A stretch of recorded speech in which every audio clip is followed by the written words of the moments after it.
Hola a todos, benvidos a este novo curso de actualización de ferramentas TIC para profesorado.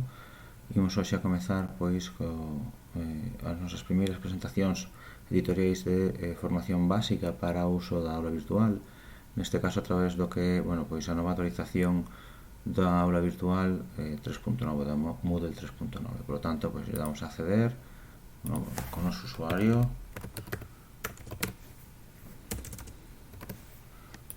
clave, inmediatamente nos sitúa no novo formato, vale? Insistimos unha actualización recente desta plataforma Moodle. Por lo tanto, imos a buscar o noso sitio. Para iso, imos a iniciar o sitio, vemos as categorías, é dicir, onde están os nosos departamentos, onde vamos a crear os nosos cursos.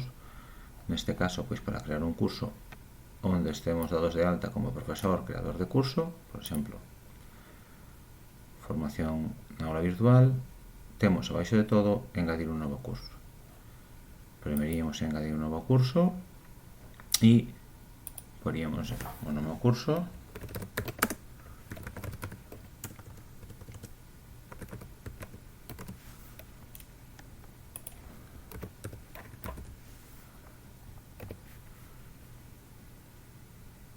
damos as características, podemos decidir cando queremos que inicie o curso, dato de remate.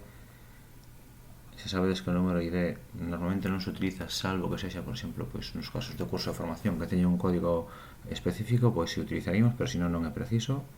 Unha breve descripción se queremos, curso de actualización de ferramentas TIC. Podemos añadir algún ficheiro e logo vimos, como sempre, o formato, a apariencia e o resto de características das que podemos datar ao inicio do curso. Formato do curso, temos formato temas, hai unhas modificacións, hai unhas novidades, como por exemplo o formato de botóns, que vamos a escoller para que vexades a diferencia. Vedes como automáticamente modifica e nos pon as diferentes opcións que temos, número de seccións, vamos a poñer neste caso 5 seccións serían basicamente unidades que logo podemos ir engadindo. E continuamos. Temos por defecto xa digamos que as principais características, por exemplo, title of the grouping, button style, que nos permite utilizar ou ben un círculo ou un cuadrado, pero que é unha cuestión, digamos que menor, de menor importancia. Iríamos neste caso a apariencia, si queremos forzar o idioma, non forzar, número de novas, vamos ao libro de cualificacións dos alumnos sí, e vamos a las informatividade non. Ficheiros e envíos, o límite que queremos de ficheiros e envíos os que poden enviar ao alumnado, vamos a poner, por exemplo, 100 megas. Grupos, importante, se vamos a utilizar un curso para diferentes grupos, é importante que si utilicemos grupos, por lo tanto, grupos separados, e forzar modo grupo así, de maneira que os alumnos xa vayan directamente aos seus grupos correspondentes e irnos ao agrupamento predeterminado. Neste caso, como non temos creados agrupamentos, aínda non aparece ninguna opción. No momento en que nos no curso creamos agrupamentos, ou se xa estiveramos creados previamente, neste caso, o agrupamento predeterminado me daría a opción, por exemplo, primeiro ESO A, primeiro ESO B, primeiro ESO C. De maneira que eu podería, destinar os diferentes grupos, organizalos a través de agrupamentos. Fenómeno de roles, se me interesa facer algún tipo de modificación, e etiquetas, tamén no caso de que quera engadir unha etiqueta que sea descriptiva do que é o curso. Le daríamos a guardar e volver.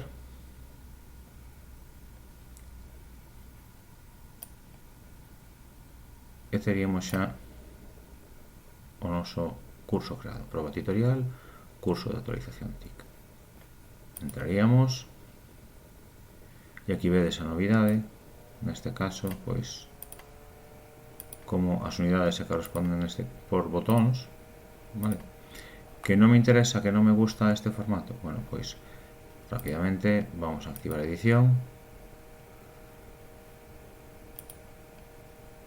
e editar configuración. Hai unha cuestión importante a ter en conta que, se vos fixades, é que en principio non temos o noso panel de ferramentas de administración á vista, vale? Temos en accións os elementos fundamentais para utilizar e editar este curso, e logo se dades a engadir bloque á esquerda e poñemos administración, veredes como xa aparece a administración onde temos a dita configuración, usuarios para matriculación, vale, algo importante porque cando utilizamos novos formatos autorizados, pois a veces nos crea confusión. De feito, por exemplo, incluso podo modificalo.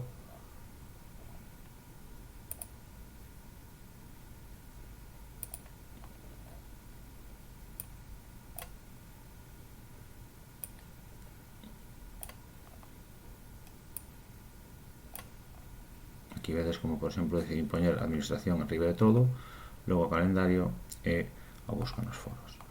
Ben, que queremos modificar algo? Bueno, pois editamos configuración e xa podemos modificar novamente o que queramos. Resulta que non nos interesa o formato de curso, non me gusta o modo de botóns e vou a un formato de temas. Rapidamente me fai as modificacións.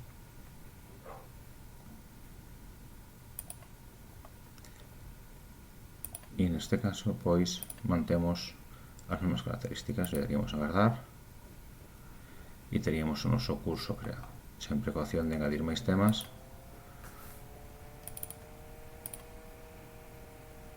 Como vedes, engadín 3 temas máis. Por lo tanto, tería todas as unidades xa pois dispostas para traballar nelas. Ben, isto é todo. Espero que nos sirva para iniciar a creación dos nosos cursos nesta actualización do Moodle e crear pois o curso correspondente ás nosas aulas virtuais. Nada máis, un saúdo.